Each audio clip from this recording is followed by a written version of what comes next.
mistake. Mercedes and Mimi are smart women engines. One is blue and the other is orange, and they always do a good job with their work. The flat cars, box cars, tank cars, and other cars are important to all the engines. There are lots of factories on the line, like book factories, toy factories, and more. One day, Mercedes and Mimi were at Ellsbridge.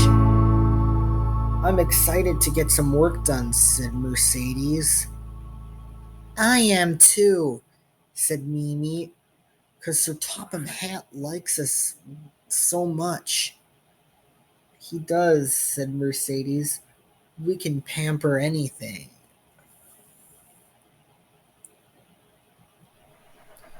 Make way for me, shouted an engine. My name's Claudia, and I have a business to do. I've got a special train. Everyone out of the way, please. Mercedes and Mimi braced themselves as Claudia sped by.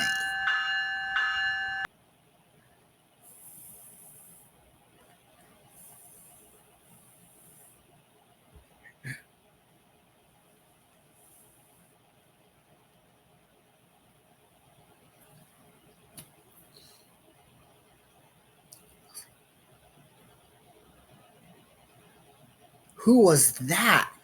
Asked Mercedes. That was Claudia, Mimi said. She's new to the railway, and she's part of Roy G. Biv. Mercedes was surprised. We need her here at all times.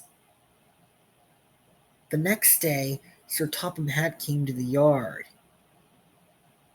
I would like both of you to collect a train of hazardous materials and bring it to Vickerstown, he said. It's a very poisonous train, so you must be careful. He stopped impressively for a minute.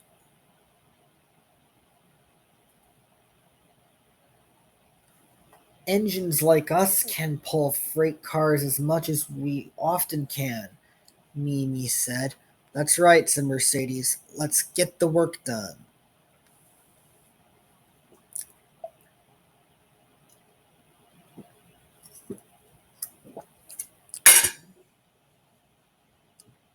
And they reached some steam.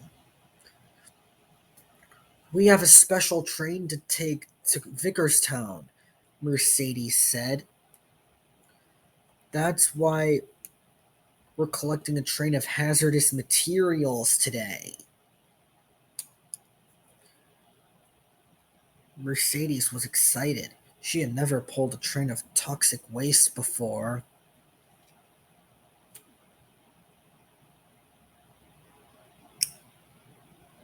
I can't wait to pull toxic waste too, said Mimi. That's an important job for engines. Toxic waste? Puffed James. I've never seen poisonous freight cars before. What are they like? Edward pulled into Callan Station with the hazardous material cars, and the train was very long, but Edward puffed slowly. Here's your goods train, Edward said. Toxic waste ready to go. That's us, said Mercedes. Hazardous material train. Mercedes and Mimi were shunting over to the train cars, and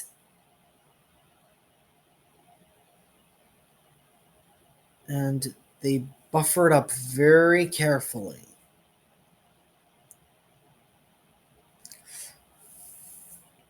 And they puffed away.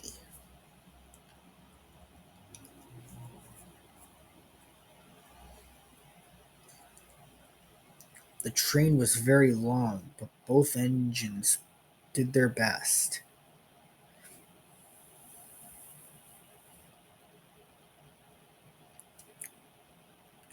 Down the line was a big hill. "Can we make it over this hill?" asked Mercedes to Mimi. "Of course we can," said Mimi.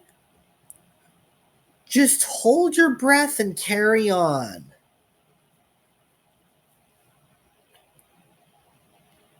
Then there was trouble. Mercedes and Mimi started overspeeding. "We can't stop," cried Mercedes. "There's a sharp curve ahead," cried Mimi. "We have to put our brakes on." Both engines applied their brakes and braced for impact.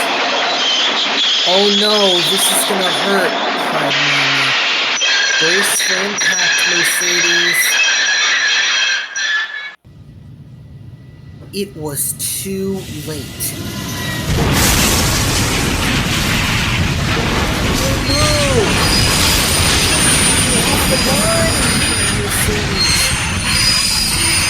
They plowed right through a baseball field,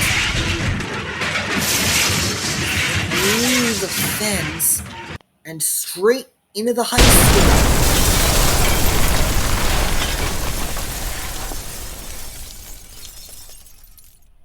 "That was unexpected," huffed Mercedes. "I didn't expect to crash like this." "Neither did I," said Mimi, "'cause we were unable to prevent a collision."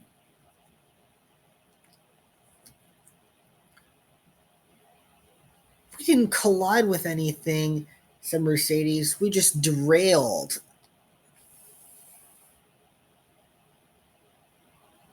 "Tracks are always parallel," said Mimi.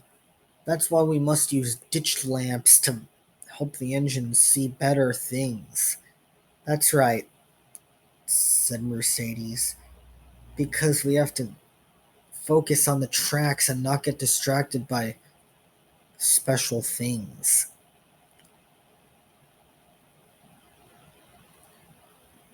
"I can ask my driver to signal for help," he said.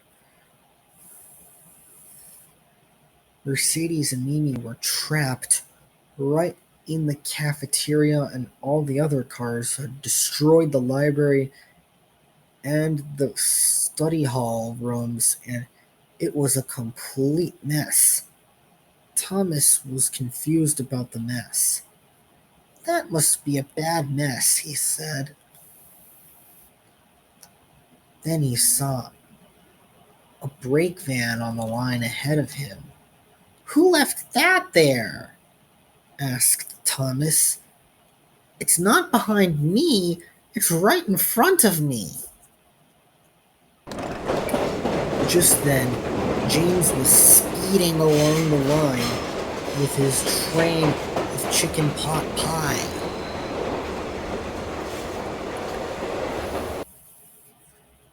"James is on the same line, and I must give him a warning," said Thomas.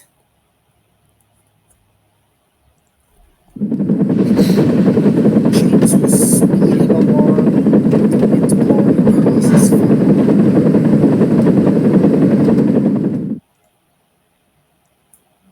The brake van was on the line, and a collision could not be avoided. "Are you all right?" asked Thomas. "That was a bad accident." "I'm sure I am," said James. "Just bumped the brake van." "Mercedes and Mimi derailed here," said Thomas. "Overspeeding caused the derailment." I didn't mean to crash into this brake van, puffed James, because there was no time to stop. That's why I'm all embarrassed. Before long, Mercedes and Mimi were free and they were on their way once more with James helping from behind.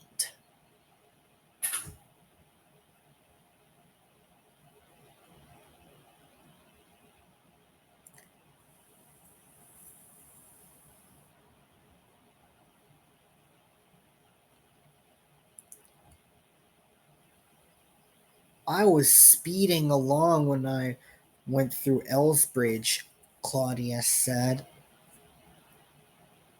That was fast. Percy looked. My freight cars behind are going to be loaded up soon. Claudia's coaches were beautiful and there were lots of facilities on board. And there were sleeper cars and a dining car and swimming cars and also a baggage car in the front. That's a really long train, said Percy. The end.